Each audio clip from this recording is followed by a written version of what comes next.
നോക്കിയിട്ട് എനിക്ക് കാണാൻ പറ്റില്ല. അപ്പൊ ഇവർക്ക് വേണ്ടി ഞാൻ പരിചയപ്പെടുന്നതാണ്. എൻ്റെ പേര് സുധാകരനാണ്. ഞാൻ ഇടുക്കി ജില്ലയിൽ തൊടുപുഴയാണ് എൻ്റെ നാട്. ഞാൻ ആസിഫിൽ വന്നിട്ട് 10 വർഷം കഴിഞ്ഞു. എനിക്ക് തോന്നുന്നത് ഈ ഏരിയയിലെ ആദ്യത്തെ ആസിഫിൻ്റെ ആളാണ് ഞാൻ. എനിക്ക് 2015 ലാസ്റ്റാണ് ഞാൻ ആസിഫിൽ വരുന്നത്. വർഷം തീരാറായപ്പോൾ എനിക്ക് ആസിഫ് ഒട്ടും ഇഷ്ടമല്ല. എന്നോട് ഒരാള് ആസിഫ് എന്ന് പറഞ്ഞ ഒരാൾ, അദ്ദേഹത്തിനൊരു നല്ല നമസ്കാരം. അദ്ദേഹം എന്നെ ഇങ്ങനെ പറയുമ്പോൾ എനിക്ക് അദ്ദേഹത്തോട് ഭയങ്കര അനിഷ്ടമാണ്. അത് നിരന്തരം പറയും.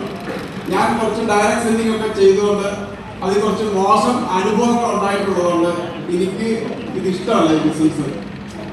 അദ്ദേഹം ഇങ്ങനെ നിരന്തരം വിളിക്കുമ്പോൾ എന്നാൽ ഈ പാർട്ടി സാറിന്റെ ശല്യം ഒഴിവാക്കാൻ വേണ്ടിയിട്ട് ആസിഫിൽ വന്നയാളാണ്. പ്രേം സാറ് ആസിഫിനെ പഠിച്ചിട്ടാണ് വന്നത്. ഞാൻ പഠിക്കാതെയാണ് വന്നത്. എനിക്ക് ഇഷ്ടമില്ലാതെയാണ് വന്നത്. ഇതിൻ്റെ പ്രോഡക്റ്റ് ഉപയോഗിച്ചപ്പോഴാണ് എനിക്ക് ഇഷ്ടം വന്നത്. കമ്പനിയൊക്കെ പോയി കണ്ട് ഇതിൻ്റെ ഒരു വിഷനൊക്കെ മനസ്സിലായപ്പോഴാണ് എനിക്കിതിന് ഇഷ്ടം തോന്നുന്നത്. ഞാൻ എൻ്റെ കുറേ സുഹൃത്തുക്കൾ, സലീം സാർ അടക്കം കുറേ സുഹൃത്തുക്കൾക്ക് പരിചയപ്പെടുത്തി. അങ്ങനെ 2015-16 ഞാൻ ഇത് സീരിയസ് ആയിട്ട് ചെയ്തില്ല. ഞാൻ ഈ ബിസിനസ് തുടങ്ങി. എൻ്റെ ജോലിയുടെ കൂടെയാണ് ഞാൻ ചെയ്യുന്നത്.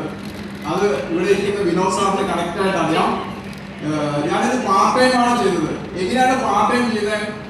വിനോദ് സാർ ഇവിടെ ഇരിക്കുന്നതുകൊണ്ട് ഞാൻ കള്ളമാണ് പറയുന്നതെങ്കിൽ അദ്ദേഹം പറയും, എല്ലാ ദിവസവും രാത്രി 12 മണിയാവാതെ ഞാൻ വീട്ടിൽ പോയിട്ടില്ല. എത്ര പേര് അങ്ങനെ വർക്ക് ചെയ്യുന്നുണ്ട്? ഈ മാസം എന്റെ ഇൻകം 1,33,000. എത്ര പേർക്ക് വേണം? എത്ര പേർക്ക് വേണം? ഞാൻ ചെയ്ത കാര്യങ്ങളും കൂടി നിങ്ങൾ ചെയ്യണം. വിനോദ് സാറിന് സാക്ഷി നിർത്തിയാണ് പറയുന്നത്. ഞാൻ പുത്തൻകുരിശിന്ന് പോകുമ്പോൾ വിനോദ് സാർ 10:30 ശരിയാണോ? രാവിലെ 8 മണി എന്നുള്ള സമയം ഉണ്ടെങ്കിൽ ഞാൻ അന്നത്തെ വർക്കിന് വിനോദ് സാറിന്റെ അടുത്താണെങ്കിൽ ഞാൻ പട്ടിമറ്റത്ത് ചെന്നിരിക്കും.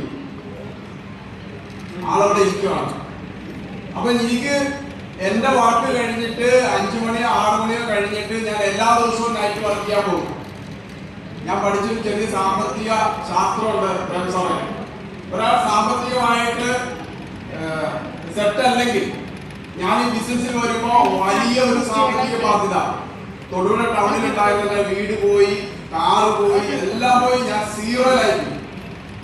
അപ്പൊ ഞാൻ അവിടെ പഠിച്ച ഒരു സാമ്പത്തിക ശാസ്ത്രം എന്താണെന്ന് വെച്ച് കഴിഞ്ഞാല്, ഒരാൾക്ക് സാമ്പത്തികമായിട്ട് ഉയരണമെങ്കിൽ അദ്ദേഹത്തിന്റെ കയ്യിൽ പണമില്ല, ആരോഗ്യമില്ല, ഐഡിയ ഇല്ല, സ്കില്ലില്ല, ഇതൊന്നുമില്ലെങ്കിൽ ഒറ്റ മാർഗമുള്ളൂ, അദ്ദേഹത്തിന്റെ ടൈം ഉപയോഗിക്കാം. ടൈം എല്ലാവർക്കും തുല്യമാണ്. ആണല്ലോ? സമ്പത്ത് എല്ലാവർക്കും തുല്യമല്ല, കഴിവ് എല്ലാവർക്കും തുല്യമല്ല, ടൈം എല്ലാവർക്കും തുല്യമാണ്. ഈ ടൈം ഉപയോഗിക്കുന്നവരാണ് രക്ഷപ്പെടുള്ളൂ. അപ്പൊ ഞാൻ മനസ്സിലാക്കി, എന്റെ ജോലിയുടെ കൂടെ വരുമാനം കൂട്ടണം. എനിക്ക് അങ്ങനെ കൂട്ടണമെങ്കിൽ ഞാൻ അധിക സമയം വർക്ക് ചെയ്യണം എന്നുള്ള ഒരു സാമാന്യ ബുദ്ധി എനിക്കുണ്ടായി. ഞാൻ എല്ലാ ദിവസവും വർക്ക് ചെയ്തു. 500 കിട്ടിയപ്പോൾ എനിക്ക് വലിയ ആശ്വാസമായി. എന്റെ ശമ്പളത്തിന് പുറമെയാണ് അത്. 2000 ആയപ്പോൾ എന്റെ വീട്ടിലെ അടുക്കളയിലേക്കുള്ള അത്യാവശ്യ സാധനങ്ങൾ മേടിക്കുന്നത് എനിക്ക് ലാഭമായി. ഇല്ലേ? നിങ്ങൾ ഇതിലൊരു റണ്ണറായാൽ നിങ്ങളുടെ അടുക്കള കാര്യം ആര് നോക്കും? ആർസിയെ നോക്കൂലേ? അപ്പൊ നിങ്ങളുടെ വരുമാനത്തിൽ നിങ്ങൾക്ക് പയ്യെ വരില്ലേ? അങ്ങനെ അല്ലാതെ ഒരാൾക്കും സാമ്പത്തികമായിട്ട് രക്ഷപ്പെടാൻ പറ്റില്ല എന്നുള്ള ഒരു സത്യം ഞാൻ തിരിച്ചറിഞ്ഞു. ഞാൻ അങ്ങനെ ഫുള്ള് രാത്രിയൊക്കെ വർക്ക് ചെയ്തു. ഇപ്പൊ അങ്ങനെ ഒന്നും വർക്ക് ചെയ്യുന്നില്ല. ഞാൻ പറയുന്നത് ഒരു കാലം വരെ ചെയ്താൽ മതി. ആയിക്കാലം അങ്ങനെ പണിയെടുക്കാനായിട്ടല്ല ഞാൻ ആർസിയിൽ ചെയ്യുന്നത്. ലൈഫ് ഒന്നേ ഉള്ളൂ. കുറച്ച് നാൾ അത് ചെയ്ത് ഒരു ടീം സെറ്റാക്കിയാൽ ജീവിതം എൻജോയ് ചെയ്യണം, അടിച്ചു പൊളിച്ച് ജീവിക്കേണ്ട വേണം. അതിനു വേണ്ടിയിട്ടാണ് ആസിഫ് ചെയ്യുന്നത്. ഞാൻ ഇന്നത്തെ മീറ്റിങ്ങിനെ കാണുന്നത് എങ്ങനെയാണെന്ന് ചോദിച്ചാല്, നിങ്ങൾ വിശ്വസിച്ചാലും ഇല്ലെങ്കിലും സംഭവിക്കാൻ പോകുന്ന ഒരു കാര്യമുണ്ട്. ഈ ലോകത്ത് 3 ക്ലാസ് ജനങ്ങളുണ്ട്. ലോ ക്ലാസ് ഉണ്ട്, മിഡിൽ ക്ലാസ് ഉണ്ട്, ഹൈ ക്ലാസ് ഉണ്ട്. ഇല്ലേ? ലോകത്തിലെ ഏത് സാമ്പത്തിക രാജ്യം എടുത്താലും അവിടെയൊക്കെ 2 ക്ലാസ്സേ ഉള്ളൂ. നിങ്ങൾ ഈ സത്യം തിരിച്ചറിയണം. ഏതൊക്കെയുണ്ട്? ലോ ക്ലാസ് ഉണ്ട്, മിഡിൽ ക്ലാസ് ഇല്ല. നമ്മുടെ രാജ്യവും ആ ഒരു സ്റ്റേജിലേക്ക് പോവുകയാണ്. അങ്ങനെ വരുമ്പോ ഇവിടെ മിഡിൽ ക്ലാസ് എങ്ങോട്ടെങ്കിലും മാറും. ലോ ക്ലാസ്സിലേക്ക് പോകണമെങ്കിൽ പ്രത്യേകിച്ച് ഒന്നും ചെയ്യണ്ട. ഇപ്പൊ ആശയം ഒഴികെ ചെയ്തോണ്ടിരിക്കുന്ന ജോലി വൃത്തിയായിട്ട് ചെയ്തോണ്ടിരുന്നാൽ മതി. നിങ്ങൾ തന്നെ ലോ ക്ലാസ്സിൽ പോകണം. ഉദാഹരണം പറഞ്ഞു. ഹൈ ക്ലാസ്സിലേക്ക് പോകണമെങ്കിലോ എന്തെങ്കിലും ചെയ്യണം. ഞാൻ ഇന്നത്തെ മീറ്റിങ്ങിനെ കാണുന്നത് PSCയിലേക്ക് ടെസ്റ്റ് നടക്കുന്നില്ലേ സുരാജ് സാറേ? ഇതൊരു ടെസ്റ്റാണ്. ഇന്ത്യയിലെ ഹൈ ക്ലാസ് ഫാമിലിയെ തെരഞ്ഞെടുക്കുന്ന ഒരു ഇന്റർവ്യൂ നടക്കുന്ന സ്ഥലമാണിത്. ഡയറി എഴുതുന്ന സ്വഭാവം എത്ര പേർക്കുണ്ട്? ആളുകൾ പറയും സുധാകരൻ പറഞ്ഞാൽ കറക്റ്റാണ്. നിങ്ങൾ എഴുതി വെച്ചോ. ഈ പ്രോഗ്രാം കഴിഞ്ഞ് നിങ്ങളൊരു തീരുമാനമെടുത്താൽ 2030 കഴിയുമ്പോ 2030-31 ജനുവരി ഉണ്ടെങ്കിൽ നിങ്ങളെ ഇന്ത്യ രാജ്യത്തെ ഹൈ ക്ലാസ് ഫാമിലിയിലായിരിക്കും. അതിന് എന്താ ചെയ്യണ്ടേ? വന്നതുപോലെ തിരിച്ചു പോകരുത്, വന്നതുപോലെ പോകരുത്. ഈ മൈൻഡ് മാറ്റണം. നമ്മള് ലോ ക്ലാസ് മൈൻഡ് വെച്ചിട്ട് നമ്മൾ ഹൈ ക്ലാസ്സിലേക്ക് മാറാൻ പറ്റില്ല. ഇന്നത്തെ പ്രോഗ്രാം അതാണ്. ഇവിടെ ഇരിക്കുന്ന കുറെ ആളുകളെ ഈ ബിസിനസ്സിൽ അവരുടെ മൈൻഡ് മാറ്റിയ ആളാണ് ഇന്ന് വരുന്നത്. അതായത് കിട്ടാൻ വലിയ പാടാണ്. കുറെ നാൾ ശ്രമിച്ചിട്ടാണ് ഇത് കിട്ടിയത്. ഇവിടെ വന്നിരുന്ന് ഉറങ്ങരുത്, ഉറങ്ങിക്കളയരുത്. നിങ്ങൾ ഉറങ്ങിയാൽ നഷ്ടപ്പെടുന്നത് നിങ്ങളുടെ തലമുറകൾക്കുള്ള ഭാഗ്യമാണ്. ഇല്ലേ? നമ്മൾ ഇത്രയൊക്കെ ആയി. നമ്മള് ഈ ആശയം ചെയ്യുന്നത് നമുക്ക് വേണ്ടി തന്നെയാണോ? ഇല്ല, തലമുറകൾക്ക് വേണ്ടിയാണ്. ഇന്ന് നിങ്ങൾ ഇവിടെ ഇരുന്ന് ഉറങ്ങിയാൽ, നിങ്ങളിത് ശ്രദ്ധിച്ചില്ലെങ്കിൽ നിങ്ങളുടെ തലമുറയോട് ചെയ്യുന്ന പാപമായിരിക്കുന്ന ഞാൻ പറയുന്നത്. നിങ്ങളിത് ഉൾക്കൊണ്ടാൽ നിങ്ങളുടെ തലമുറയോട് ചെയ്യുന്ന പുണ്യമായിരിക്കും ഇന്നത്തെ മീറ്റിംഗ്. ഒരു സംശയവും വേണ്ട, നിങ്ങൾക്ക് ഉൾക്കൊള്ളാൻ.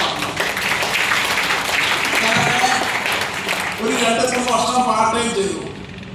ഞാൻ വരുന്ന സമയം നിങ്ങൾക്ക് അറിയോ? ഇതിന്റെ പ്രോഡക്റ്റ് കിട്ടണമെങ്കിൽ എറണാകുളം കലൂരാണ് ഷോപ്പുള്ളൂ.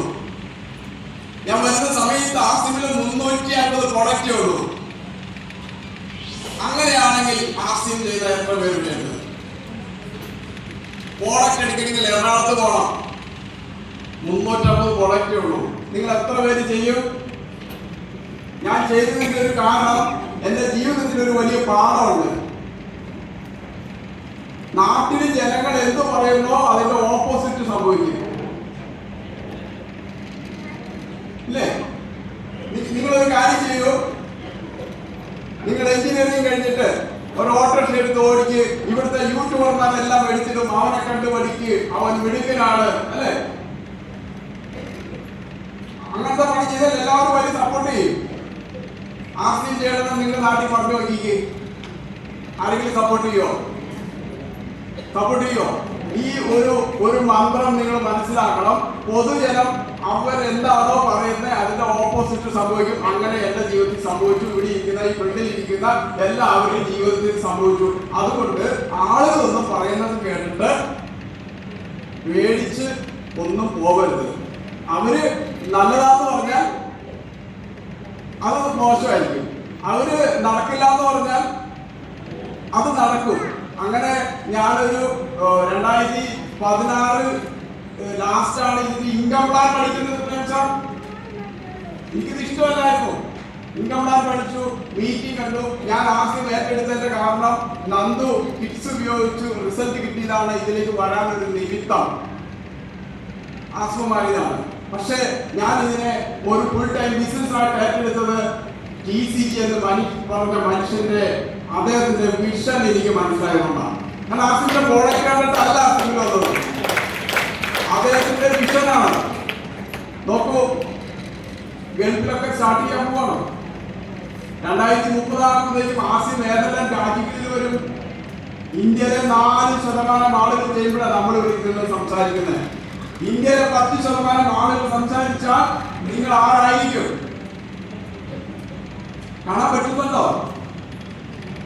എനിക്ക് തോന്നുന്നത് ആസിമിന്റെ നിങ്ങളുടെ നാട്ടിലെ 5 പേരിലോ 10 പേരിലോ പ്രമുഖനായ ഒരാളാണ് ഇന്ന് ഈ ഹാളിൽ ഇരിക്കുന്നത്. ശരിയാണോ?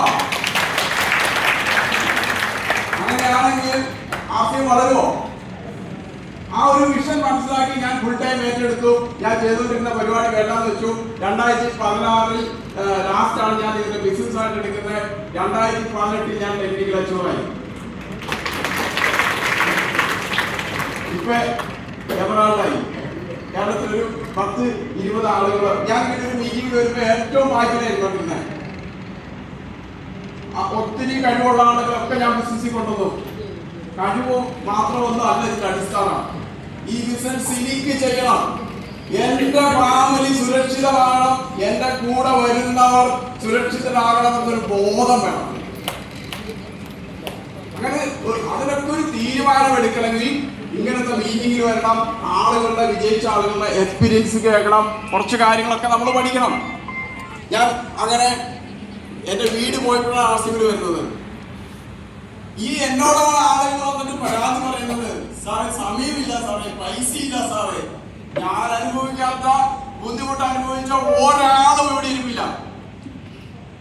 ഞാൻ ആസിമിൽ വരുമ്പോ ടൗണിന്റെ ബോക്സിൽ ഈ പ്രോഡക്റ്റ് തൂക്കി പിടിച്ചിട്ട് പോകും. ഒരാൾ എന്നോട് പറഞ്ഞു, അന്ന് താങ്കൾ വന്നപ്പോ ഈ ചാക്കോളി കെട്ടി ഇത് ചെരിഞ്ഞ് തൂങ്ങി കിടക്കുവായിരുന്നു. അങ്ങനെയാണ് ഞാൻ ആസിമിൽ വരുന്നത്. ഞാൻ ബസ്സിലാണ് പോണത്, എനിക്ക് വണ്ടിയില്ല, നല്ല ഫോണില്ല, ടച്ച് ഫോണൊന്നും എനിക്ക് അന്നില്ല.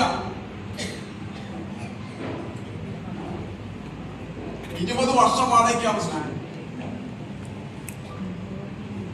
ആസിം എനിക്ക് 1500 സ്ക്വയർ ഫീറ്റിന്റെ വീട് തന്നു.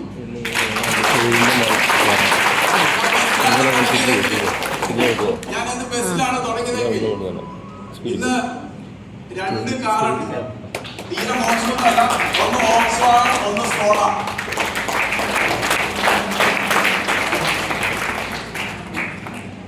ഉറപ്പ് ഞാൻ പറയുന്നു, 2030 എന്ന് പറഞ്ഞൊരു വർഷം പിറന്നാൽ ഒരു സൂപ്പർ ലക്സറി, ഒരു BMW മോഡൽ ഒരു കാർ ഞാൻ വാങ്ങിയിരിക്കുന്നു. വാങ്ങുന്നത് പറയാൻ കാരണം എന്റെ ടീമിൽ ഒത്തിരി പേര് അങ്ങനെ വാങ്ങുന്നവരുണ്ട്. ഈ ഫ്രണ്ടിലിരിക്കുന്ന എല്ലാവരും ടെക്നിക്കൽ അച്ചീവറാണ്. ശൈല മേഡം കാർ വാങ്ങി മാത്രമല്ല, എന്റെ കാറിന്റെ സെയിം നമ്പർ.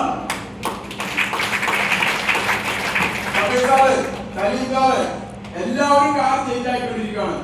ഞാൻ അങ്ങനെ വാങ്ങുമെന്ന് പറയാൻ കാരണം 2030 ആസിം എന്താണെന്ന് എനിക്ക് വ്യക്തമായി കാണാൻ പറ്റുന്നുണ്ട്. 2030 ആകുമ്പോ ആസിമിലെ പ്രോഡക്റ്റ് ഞാനൊക്കെ വരുമ്പോ ക്ലാസ് എടുക്കുന്നത് ലോണ്ടറി സോപ്പിനെ കുറിച്ചാണ്. ഇന്ന് കേരളത്തിൽ ഒരാളും ലോണ്ടറി സോപ്പിനെ കുറിച്ച് മിണ്ടുന്നില്ല. കാരണം അന്ന് വേറെ പറയാൻ പ്രോഡക്റ്റ് ഇല്ല.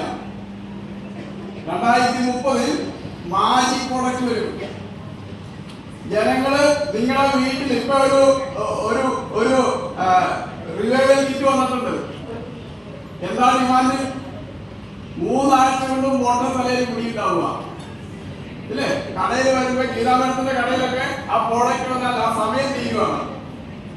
ഇനി അതിലും മാജിക് പ്രോഡക്റ്റ് വരും. ജനങ്ങൾ ക്യൂ നിന്ന് മേടിക്കുന്ന പ്രോഡക്റ്റ് ആസിമിൽ വരും. ഇതൊക്കെ അനുഭവിക്കണമെങ്കിൽ ഇതിനെ ശരിയായി മനസ്സിലാക്കണം. ഇതിനെ നമുക്ക് ശരിയായി മനസ്സിലാക്കി എനിക്ക് ഇത് ചെയ്യണമെന്നുള്ളിൽ നിന്ന് തോന്നണം. വേറൊരാൾക്ക് വേണ്ടി ചെയ്താൽ നമ്മളെ എത്തില്ല. എനിക്ക് ഏറ്റവും ആസിമിൽ ഇഷ്ടപ്പെട്ടത് പൈസ. നമുക്ക് ജീവിതത്തിൽ ഒരു കാര്യമുണ്ട്, ഏറ്റവും ഇഷ്ടപ്പെട്ട ഒരു